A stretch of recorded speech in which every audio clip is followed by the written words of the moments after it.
Ethintegrity Podcast, a weekly conversation where together we work to understand ethics and DEI by challenging beliefs and behaviors, opening our hearts and minds, and empowering each other to use our voices courageously. I'm your host, Nichole Pitts, founder and CEO of Ethintegrity, a boutique consulting firm that empowers forward-thinking organizations to leverage creative, nuanced, and digestible ways to solve complex ethics and DEI problems. For more information, visit my website at ethintegrity.com.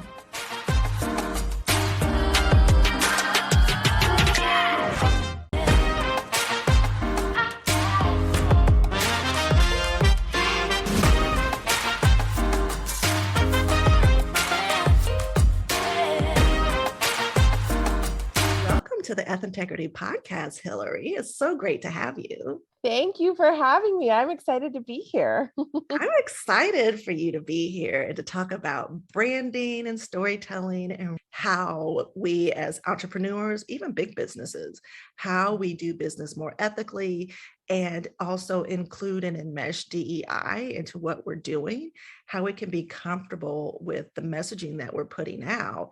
And as we evolve and grow, do our businesses really reflect our current values and what we're doing? So I absolutely enjoy everything that you teach and you talk about. How did you get into branding and marketing? Yeah, it's funny. I chose business as a major in college because I wanted a career where I could make some good money and support myself. And I just happened to fall in love with the marketing side of business because of the creativity and because I just thought that was so much fun.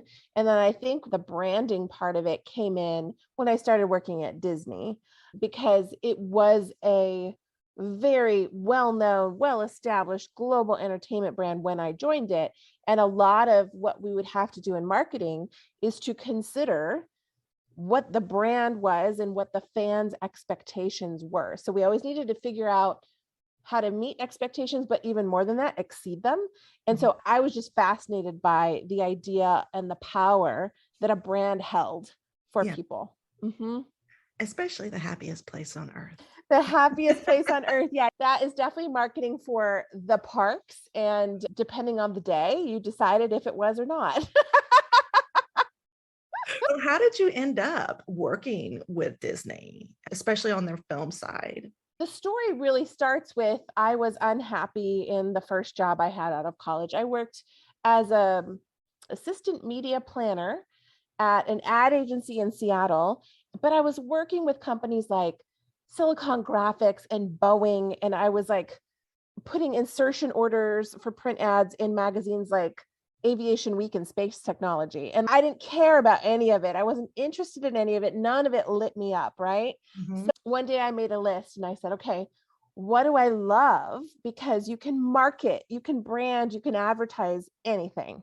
Mm-hmm. And movies always came up at the top of my list. So what I did is I decided to go to grad school at Emerson College in Boston that had huge ties back to Hollywood. And I got an internship at Dreamworks the summer before I graduated. It's when Dreamworks was 5 years old, and it was the summer of 99, which is crazy to think now. It was before the 2000s even.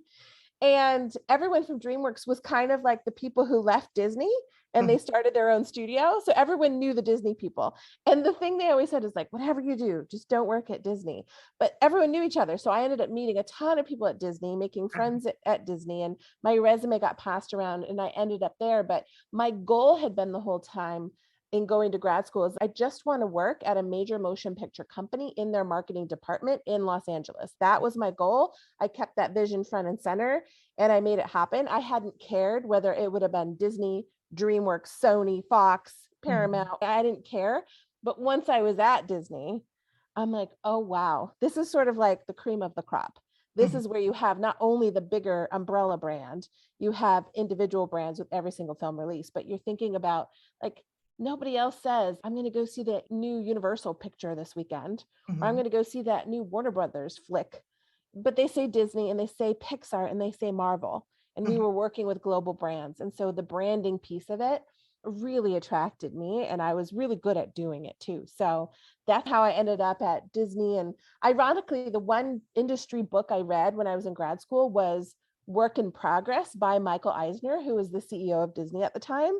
And he talked about synergy, and I ended up becoming the head of synergy for the studio. So it was just very synchronous, I guess. Yeah. Yeah. What's amazing is how great they do with their branding, because I remember when Disney Plus took the Star Wars franchise, and I love me some Star Wars. Yes. And I was like, I'm always going to think Lucasfilms, but with The Mandalorian, the Book of Boba Fett, that is the one streaming service where I'm like, okay, that's on Disney Plus. I watch a lot of streaming services and I'm like, is that on Hulu or Netflix? But with Disney Plus, it's such a clear brand, and they've done such a great job of even marketing within the different series to keep it going. So let's talk about Disney's successful brand strategy. You've talked about this magic formula. What exactly is that? Yeah. So what I call the magic formula is really my own take on just some of the things that I have seen over the 15 years that I worked there that I think Disney does best to sort of not only take care of their brand, but to expand their brand. This is literally from my own experience. I think it's all things that entrepreneurs can apply at any level of business as well. So magic stands for 5 things. It's make it memorable. That's how you stand out. It's how you become unique. It's how you make fans. You have to make it memorable. The second one is audience first. So always putting your audience first and knowing, just like finger on the pulse, knowing what they want, what they need, what they crave, and almost being able to then extrapolate what they don't know they want, what they don't know they need, and giving it to them. The third one is great storytelling. This is the entertainment business. This is Disney. This is Marvel. This is Pixar. And I just feel so grateful I got to work with some of the greatest storytellers in the world working at Disney. And I think great storytelling can be applied to any kind of business or brand. Yeah. The fourth one is twofold. It's innovation and imagination. There are ways that Disney does that very, very well, but there are ways that you can do that for your own business. And the fifth one is what Disney is very well known for, and it's creating synergy. So I just talked about synergy before, and it's really, how do you make the whole work greater than just the pieces and parts? It's how you create win-win, mutually beneficial things that help raise the whole brand, as opposed to just trying to work on your own in a silo. And it's something that you can do in your own way in your business, depending on what stage you're at.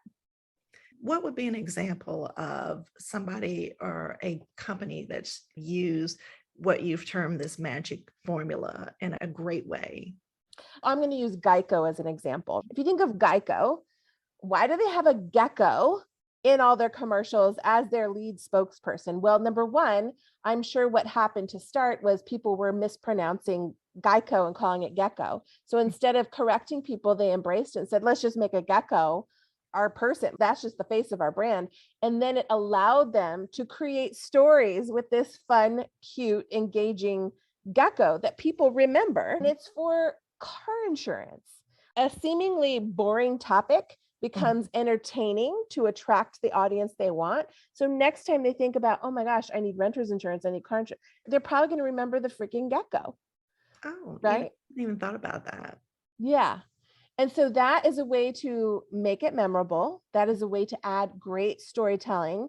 It is a way to create something from your imagination and innovate a topic, a brand, a subject that might not have that kind of interest. And so they're doing something to speak to their audience in a fun, entertaining way. This is why I worked in movies for so long. It's like when you can entertain an audience, inspire an audience, evoke an emotional response from the audience, they remember, they like it, they talk about it, they spread it. And so I think that's probably a great example of someone who does it well. Yeah, that is a really great example. One of the things when you were first talking about the magic formula a few months ago, it was in terms of entrepreneurs. And as you're branding your business to get very clear on your ideal client and what you're going to be doing and how you're going to market, but also for people that are in-house, that are heads of departments. So I think about ethics and compliance as they're trying to brand their program and get their messaging out. I think that the magic formula is great for that because, as you said, you want it to be entertaining and memorable, and people aren't going to remember all these laws and, okay, I have to do this exact thing. You just want them to know let me come back to you. There's something that I shouldn't be doing, and kind of the big things, but getting into it, you want to make it entertaining enough to where people continue to come to you to ask questions and for more information. So whether you're in a career and you're positioning yourself within an organization, or if you're starting a business and you're like, okay, let's take a step back, let's do a quarterly review. Let's say, how can we take our brand one step further and make it not only memorable, but unforgettable for our audience? Let's brainstorm some ideas and let's try them out. Or if you're thinking audience first, you might say, are there new ways that we haven't thought of to stay in touch with or listen to our audience better? Let's list all the ways we might try right now, and let's try those new ways. How can we truly listen to our audience and understand where they are, what they need, what they love best about what we're offering, and how we can double down on all the stuff that they love and just take away all the stuff that doesn't matter. Yeah, kind of sit through it. Oh, I love that. Yeah. So as you're taking all this information in, what's a key tip to keep your message on brand as you're growing and expanding your business? When you're expanding, I think it's important to really evaluate what the purpose of the expansion is. So if you understand, I'm adding this new product or this new offer or this new revenue stream because it solves a specific need your audience has evolved into now needing or is now challenged with, then you're probably on the right track. The key to really keeping your messaging on track and on brand is that when you expand, you have to stay in touch with your audience's needs. You can't just say, well, I want to go here. You have to make sure your audience really wants to go there with you. I'm a big believer when you're expanding a brand to understand, is this a brand deposit or is this a brand withdrawal? A brand deposit is going to reinforce what you're known for and what you do best for your audience. It's going to reinforce your mission. Your messaging is still on track because it puts them first. If it's a brand withdrawal, it could potentially devalue your brand because you're not keeping your finger on the pulse of what your audience needs. And you have to consider, is this expansion on brand? I mean, that's really the question you have to ask. Does it support my purpose? Does it support my vision? Is it aligned with my values? Is it on mission? Or am I evolving the brand so much it's a completely different thing now? Those are the questions you have to ask yourself, because brands will evolve. They never stay static. I have so many Disney examples of how they evolved and expanded their brand even while I was there. And some of the hard decisions that we had to look at and make were really interesting. Can you give me an example of one? Yeah. One of them was, if you think about the Disney brand, what's one of the first things you think of? You probably think family entertainment, right? It's okay for the whole family. You turn on Disney Plus, you could sit your kids in front of that. You'd be fine with anything they watch on there, right? Yeah. So one of the first questions we came up with was, as we were expanding the brand, we came across our first PG-13 rated Disney branded film. There was never a Disney film above PG, because PG-13 means, hey, warning, kids under 13 might not be appropriate. So that was a big deal. It was Pirates of the Caribbean, Curse of the Black Pearl. And we ended up moving forward. We decided PG-13 was okay for the Disney brand because we were trying to expand the Disney brand into a wider, more general audience. There were still parts of it. There was still okay for kids. I mean, it's based on a theme park, right? For goodness sakes. But there are some scary parts. There are some parts that you wouldn't want on there. And one of my jobs was to promote these movies for kids on Disney Channel. And so we ended up having to put warnings in front of our marketing material, just letting parents know that. That's just one of those decisions. You say, is this going to be a brand deposit where it's going to truly help us expand our brand and still be known for what we're known for? Or is it a brand withdrawal where we decide, nope, we can't do it. We have to take out all these scenes to make it PG rated. They decided for that, PG-13 is fine, and they went forward, hugely successful. There was another example where we decided, no, it was a brand withdrawal. And that's when we had a slew of sports films in the early 2000s. And because they were so successful, Miracle, and remember the Titans and the Rookie and all these, like literally every sport we ended up doing a movie for, but they were all like true inspirational sports stories based on these real people, these real amazing stories, these underdogs coming up and winning it all kind of thing. And at one point, we did so much marketing with ESPN, who was an internal synergy partner. They're part of the Walt Disney Company. We asked ourselves, would it be smart to also brand them as an ESPN film? And of course, ESPN wanted it. It would help expand their brand. But we ultimately decided no at the studio, because when you brand something ESPN, it's automatically a sports movie. Yeah.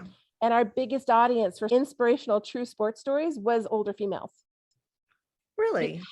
Because of the inspiration, because of the heart, because it's not really a baseball movie. It's about never giving up on your dreams. It's about second chances. It's about coming from behind, and women love that. So we thought it actually puts it too much in a box to be the biggest success we need it to be for a revenue driver at the studio. So we ultimately decided not to do that. But that would have been an example of, we decided on a brand withdrawal for that one. And so we can't do it. We can't move forward. It could devalue that film brand. Oh, those are great examples. So with Pirates of the Caribbean, when you said, okay, we're going to go ahead and do this, did you receive any backlash for going ahead and going forward with expanding to PG-13? Yeah, I mean, I'm sure there was backlash. I don't remember the specifics, but Disney movies always have backlash, by the way. We would get notes from the llama organization about mistreatment of animals for the animated Emperor's New Groove, who had llamas in it. Like, what? So essentially, when you have a brand that big, there's always a backlash. But there wasn't a backlash big enough where we wouldn't do it, where it was bad PR, where it was something that didn't make sense. We had warnings, like I said, in front of the kids focused commercials, and let parents know so they were aware. It only ran at certain times, so it wasn't anything that would have made us rethink it. Yeah. That's a great example. So today, when I was looking at the news, I saw Cracker Barrel was getting a lot of backlash for adding in the Impossible breakfast meat, which basically is vegan sausage, I guess. They were getting backlash for adding that? Yes, because it's un-American.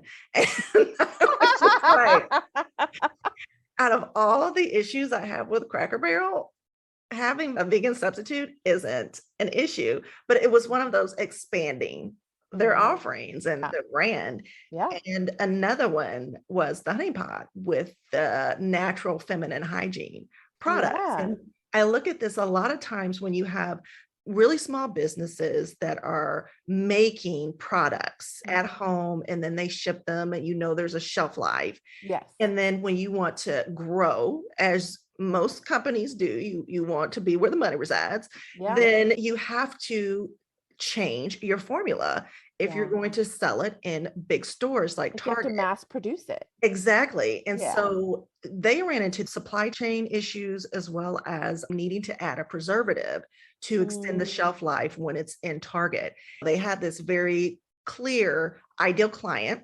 Yeah. And it was a loyal customer base. Some in that customer base were like, wait a minute, what's this new ingredient that we hadn't known about? And it's a preservative, and you market this as natural. It's natural. And there was this huge backlash. This was back in May of 2022. And it was one of those where if she had gotten out in front of it and said, we're going to add in this preservative to extend the shelf life and maybe make have it more accessible to more people. Exactly. But and also maybe have an alternative where you're shipping the non-preservative. But it made me think of Grace and Frankie with Frankie's organic yam lube, where she got into it with Brianna to mass produce it for Say Grace, and she put palm oil in it. And that's the first time I ever even heard about preservatives like that. Is it going to devalue the brand? Like, if you're literally known for all natural all the time, and that's what your audience loves most about your product,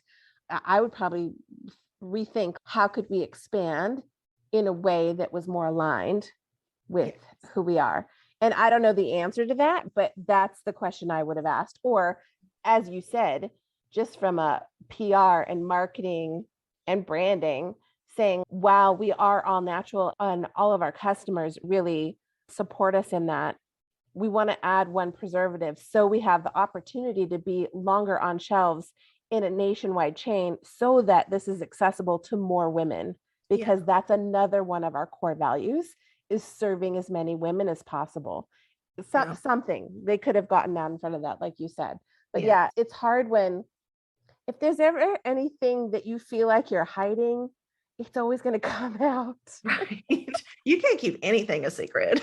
No, people will find out. With social media these days, it's just like, it can just tumbleweed, right? So You have so many internet detectives, and you say something, then they'll go back 10 years on Twitter and be like, screenshot it. This you? And you're like, it Yeah. was. What are some of the key lessons that you learned during your time at Disney that helped you evolve into this successful businesswoman that runs this agency for branding strategy for modern entrepreneurs?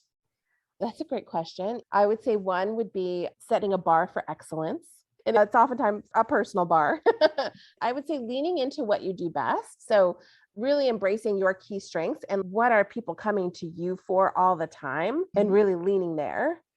Focusing on growing synergistic relationships, because that really can help boost your brand and boost your business. And then ultimately, what I did every single day is it's not just about selling, it's about getting creative. So instead of a straight commercial, a TV ad, how do you treat marketing as entertainment itself? Hmm. That's something I learned. So if you think about marketing your business, let's go back to the get-go, right? Mhm. It's like, okay, they made that entertainment, Yeah. not just a regular boring TV commercial about, if you ever need car insurance, please call Geico. It's not what they do. I'm sure I learned a ton about leadership as well, things I did well, things I did awful, how to prioritize self-care, which I didn't do. Self-care and boundaries is something that I didn't do well when I was at Disney, and I've learned to do better as an entrepreneur because you don't want to keep repeating the same mistakes. So yeah, there's so much I learned from Disney, honestly. You talked about growing these synergistic relationships. Mhm. Can you give an example of that? Yeah. So as an entrepreneur, you would want to look for peers in your industry potentially who are not competitive but complementary, to say, like, how can we grow a partnership together, a relationship together to help each other? So where are those mutual win-wins where everybody raises up Mhm. because you're getting in front of their audience, they're getting in front of your audience. It's things like that. It's really identifying the people and or other businesses and brands who could create synergy with you, where it makes sense to partner together on certain things to boost each other equally. That's a really great example. How do we use these lessons as well as the magic formula to effectively brand ourselves so that we're more visible, both as entrepreneurs, but also just maybe as employees in the workplace? Yeah, I love that question. I mean, honestly, one of the lessons that I talked about was leaning into what you do best, right? If you know what you are uniquely known for, that becomes the thing that carves out your niche, that helps you create sort of your UVP, your unique value proposition, that sets you apart and has you stand out. I think anytime you can brand something or niche something to say, like, hey, oh yeah, I do marketing for Disney, but actually I do marketing in a synergistic way, working with all the partners of the company to, right? That's a niched version of what I do. It's a specialty.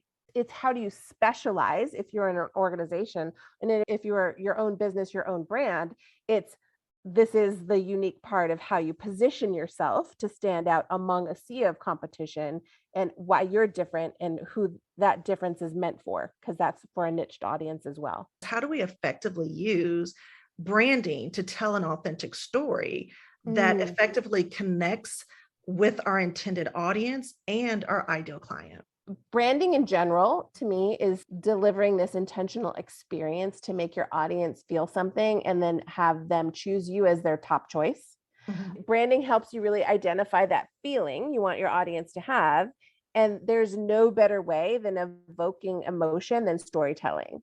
Mhm. And I think storytelling is a broad term, right? You really need to know your audience so well so that you can choose the best, most authentic story so that it does resonate. It can't sound like everybody else's, it can't be made up. It's either a story about you or it's a story about your ideal client, Yeah. right? It's Yeah. something that's going to resonate and tap into their needs and wants. So, authentic storytelling is one of the best parts of branding because that is the thing that makes you memorable. Yeah. We were talking before the podcast started about how I just watched the Victoria's Secret Angel and Demons documentary. Yes. And I didn't realize that Victoria's Secret had been a mail order business owned by a couple. And then Les Wexner, the chairman and CEO of L Brands, had purchased it. But they also created this story about Victoria being an English maiden with a British father who was in an aristocracy and a French mother.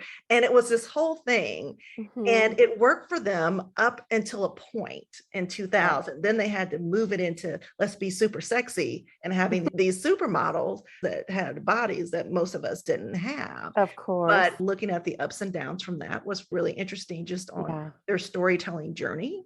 And you think about even the brands that have these cult-like followings. So like Tesla, Apple, and another documentary that I watched last week. I love TV, apparently. I actually do too. So I'm surprised that I haven't watched all these quite yet. But it's just because I have a little human running around here. And, you know, we're not watching everything with her in the room yet.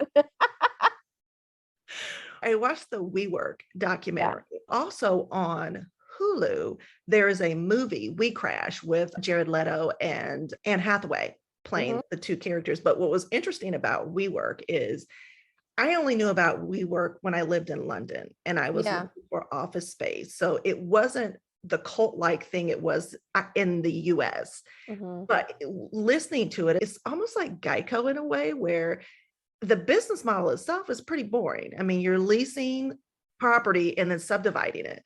But their whole brand story was about this communal space to where you're connecting with others. It's and the benefits versus the features. Yes. And it just became this whole cult.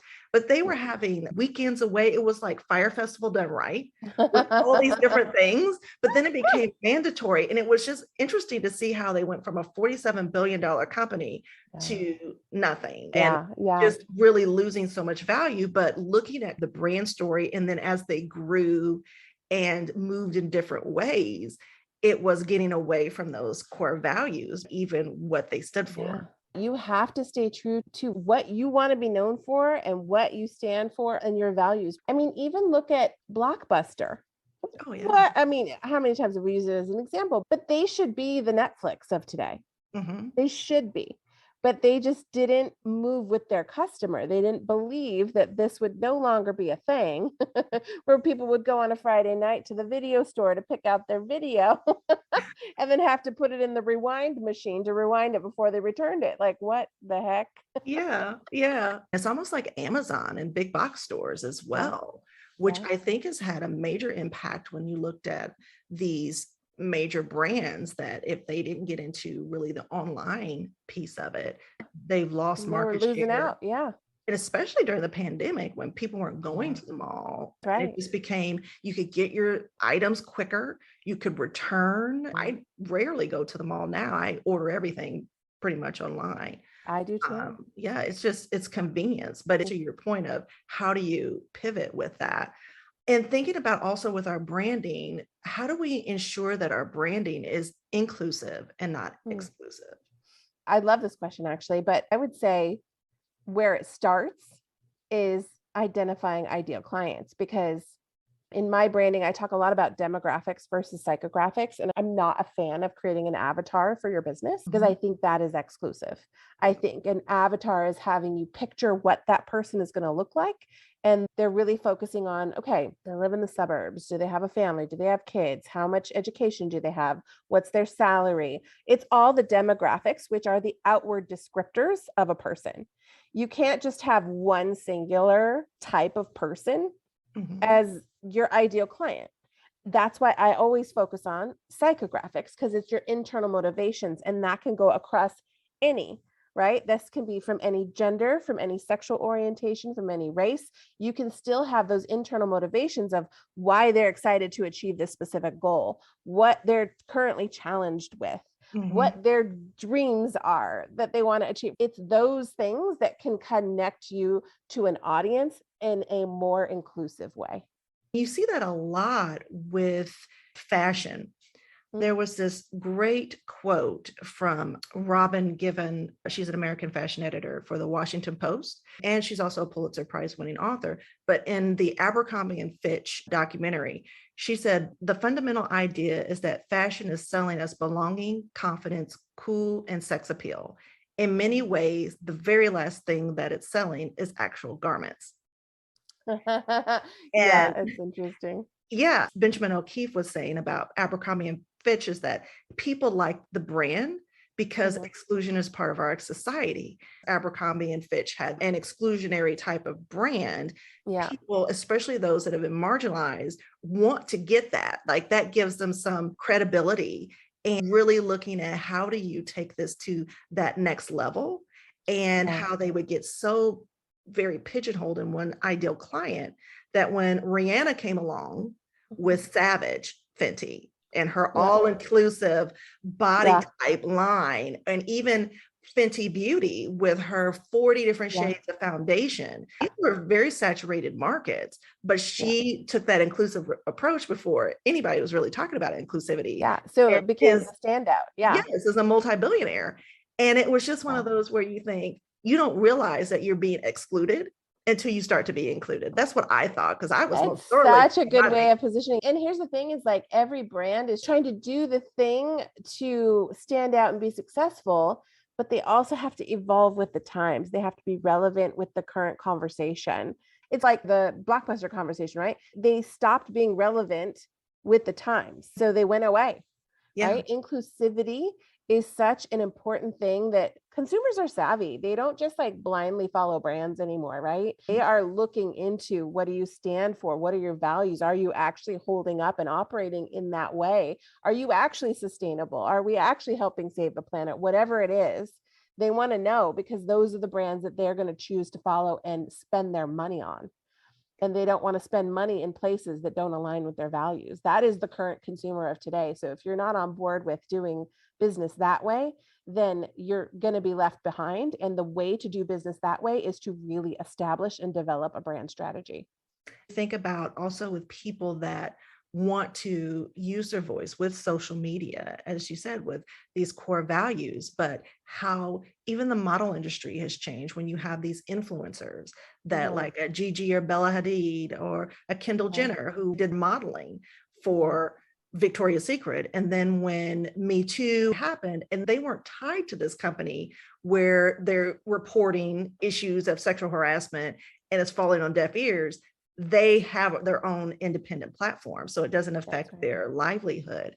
To your point, it's that I always, when I was in-house and even as I train now, I always look at what the values are of those companies. And it's part of my training of how many people know what this company stands for. And even with their code of conduct, I'm like, this tells you what the company expects of you, but also what you can expect from the company. And sometimes we don't think about that they owe us a duty of care as well. And are you standing behind this? And do you hold them accountable, or is it performative? That's where the rubber meets the road for me, is this performative action that some companies will do, like when they did the black box, or they'll put out their statement and you don't really hear anything. And it's like, well, what progress have you made? Yeah. What are you actually doing? Yeah. Exactly. I think that gets into brand love language and how you connect with your audience.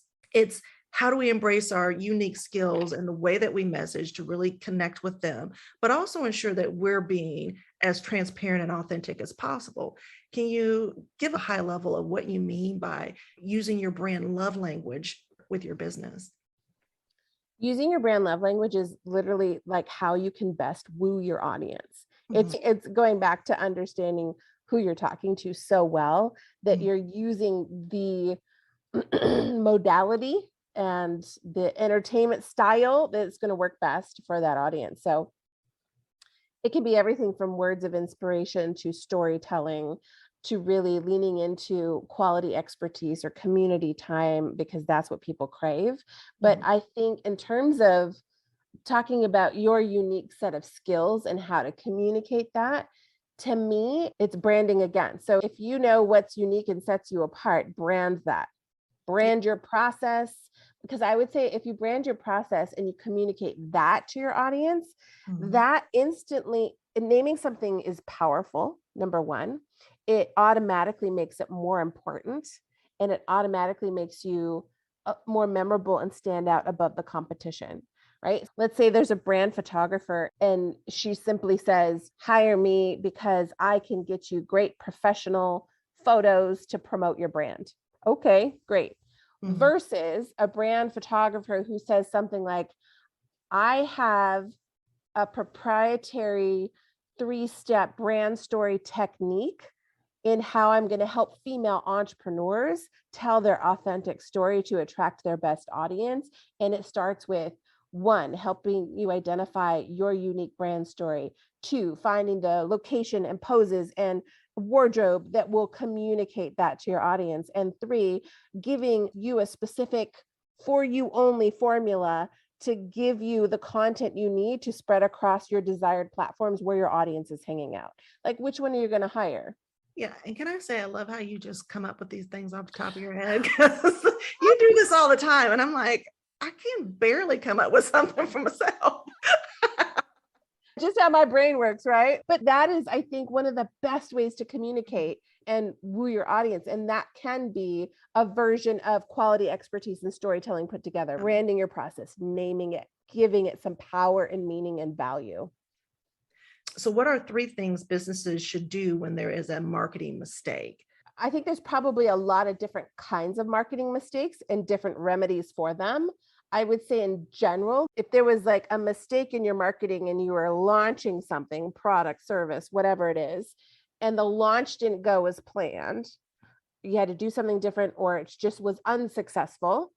The 3 things that I would do immediately is 1, there's a post-mortem on the project so that you know what actually did work and what didn't work. So we know that moving forward.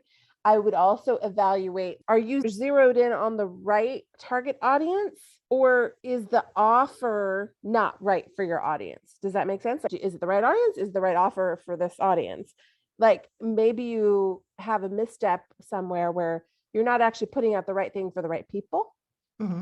And then the third thing is, if you really do think you have the right people, then I would be doing market research immediately with that target audience again to find out more. Because when something is unsuccessful with marketing, or there's a marketing mistake and something doesn't do what you want it to do, it means you're not communicating the value properly. And you need to check in with the audience to see, what do they actually want? What's actually going to resonate with them.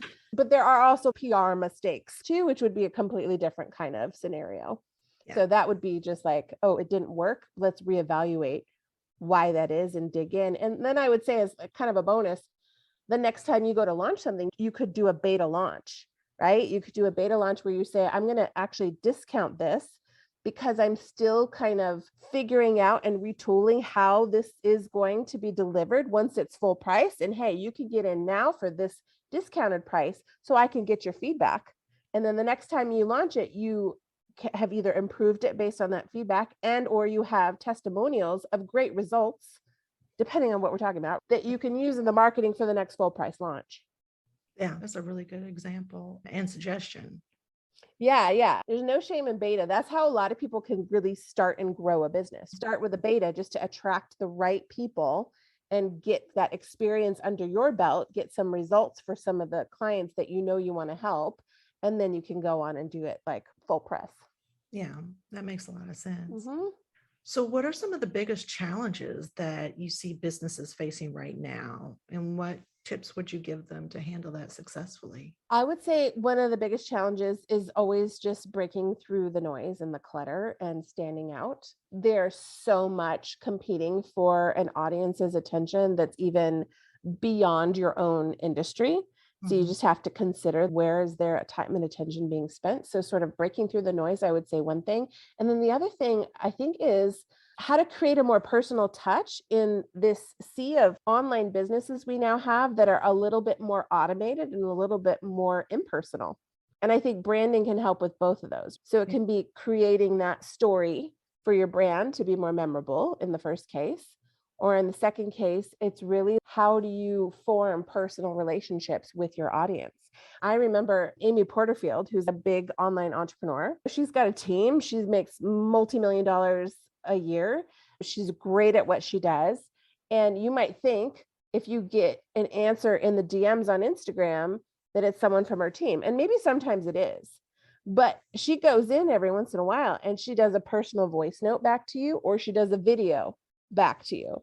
And you're automatically bought in. You're like, she cares enough to take the time out of, I'm sure, the thousands of DMs she gets to send me back a personal note. That's amazing. So it's coming up with those ways to personalize your business even more to make your customer feel special.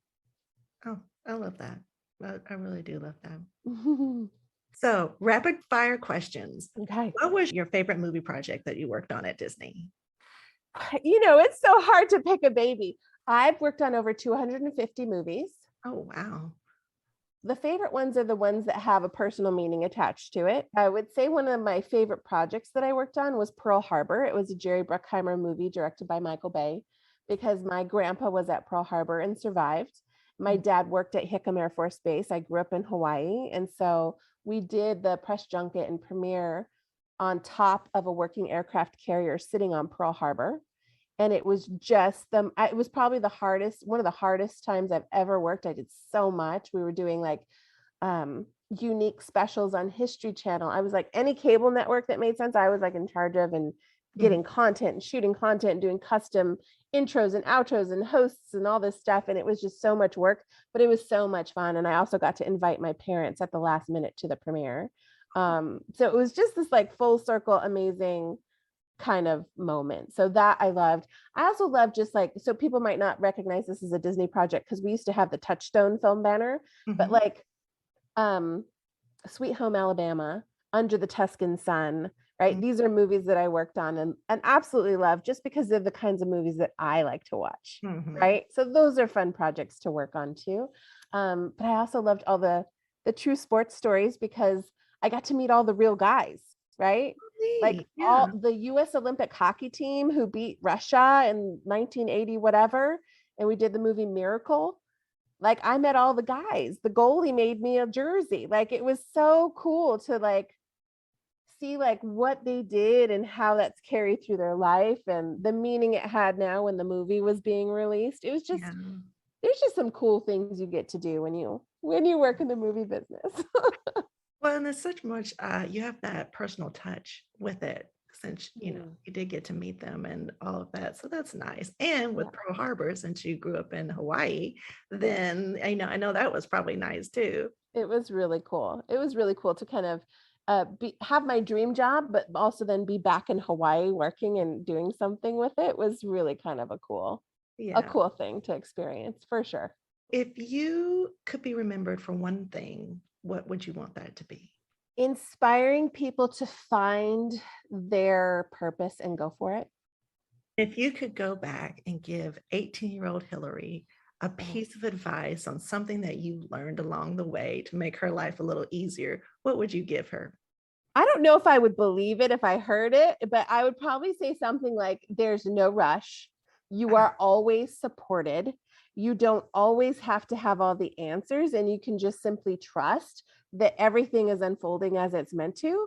And you can always create momentum by pursuing whatever lights you up.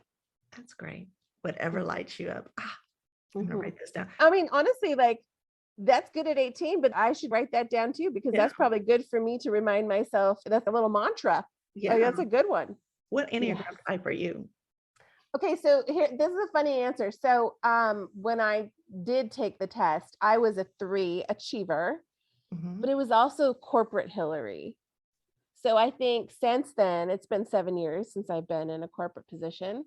I think if I took it now, it'd probably be different.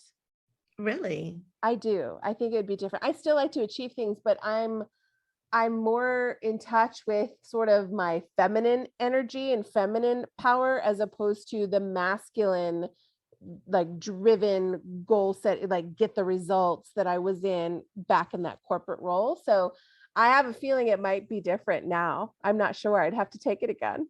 Oh, well, you have to let me know. Like, What are you, Nichole? I'm a 3. You are a 3. Yes, I have tried to game this test. I am firmly in 3. And I was like, well, I'm going to own maybe it. I still am. Who knows? Maybe I still am. I just have a feeling I might not be. I don't know. Yeah, we'll have to see. Yeah. Do you consider yourself an introvert or extrovert? People might be surprised because I'm very socially outgoing, but I would say I'm an introvert because I think of it as an energetic thing, right? I know that in order to reboot my energy, I need alone time. Yeah. Yeah. Yeah, I totally agree with that because people be like, you're just so social, but I need time away from everybody. And don't call me, don't text me, just time to recharge. So I completely understand that. You talked before about self-care. So what self-care routine do you use to recharge to make sure that your energy's up and that you're in the great place to be as creative as you are? Oh, I have so many answers for this. Meditation and journaling with my Reiki turned on is one of my go-tos. Pulling cards for messages and answers, and also making my regular appointments for my energy tune-ups with my energy coaches and masters that do all different kinds of energy work. I love that too. I mean, this year I've started a lot with the energy piece. I'm really getting the energy cleared and grounding myself. All of that I found has really helped with stress. Yeah. What I'm doing right now, I'm on a month-long vacation in August when we're recording this. And every morning I'm swimming in my pool. I love that you have a pool that you can just get out there because water is so healing, I feel. It's funny. I moved with an ocean view right next to the ocean in Southern California to Tucson, Arizona, which is obviously the desert. Thankfully, I have a pool. But yeah, I require water. So wherever I am, I will make sure I have water. What does DEI and ethics mean to you? When I think about ethics, I would probably compare it to core values for a brand. I think of those as like the driving principles that really help give you the guidelines for how to behave and operate with integrity and for how you want to be known. So I think of ethics and core values a little bit the same. For diversity, equity, inclusion, I think it's really leveling the playing field so everybody has the same opportunities to pursue their dreams. And then there are so many nuances that go with doing DEI work. It includes messaging and how you're communicating, which is what I think about as a brand strategist. It includes strategy. It's being inclusive with everything that you're doing. And sometimes, because we all have our own lenses, we don't understand if we're being as inclusive as we can be. I think it's like talking to someone like you is a DEI and ethics specialist is such a great resource to have. It's almost like what you said before about keeping your finger on the pulse of what's going on. Yeah. Because things move so rapidly and we all make mistakes and we're going to make mistakes, but it really is how do we come back from that? So you think about Beyonce and Lizzo and how they handled the word spaz that was in their songs. That wasn't something that I was aware of because that's not my lived experience, but they took that. And I love the way that Lizzo said, I hear you and I have my lived experience. And I need to be understanding. And it wasn't arguing back and forth. It was, well, that's the thing I was going to say. It's like, it's not being defensive. It's not defending the word. It's not defending the thing that people are having a problem with. Because if people are having a problem with it, people are having a problem with it. Yes. And that's if valid. I always say that if we can hold space for others and their ideas, then that is a huge step forward and just leveling that playing field and ensuring that we hear each other and that we grow from that. It's not just one way, right? It's never just one way. There's so many different perspectives that you might not even have. So listening is one of the best ways. Yeah. So is there a question that I didn't ask that you wish I had? You asked so many good ones, Nichole. I mean, you know what? I would say, because it's what I'm thinking about and working on right now, I would ask myself, what are you excited about in the evolution of your own personal brand right now? And the answer would be, I think, figuring out how to add more of my spirituality, energy, Reiki to my business as one. And then the second one being writing my first book. How exciting. Yeah. So Yeah. we're gonna have the I book like to next follow year? my excitement. So if someone asks me about what I'm excited about, I love answering that question. Oh, that's so great. I'm excited for you. Thank you. Where can listeners find you online? My website is the best place to go, hilaryhartling.com. It's Hilary with one L. That's how you learn about what I do and how you might work with me. If you want to just connect with me and say hello, I hang out most in the DMs over on Instagram, which is at Hilary Hartling. Perfect. I will link all that with the Thank you. episode. And thank you so much, Hilary, for Yeah. joining me in this episode. I feel like it was such a great discussion and I continue to learn things from you. So thank you so, so much. And for everybody, if you enjoyed this episode, then please go and hit like. If you didn't, just close right on out of this. Don't do anything else. Just go about your business. We'll see you on the next episode of the Ethintegrity Podcast.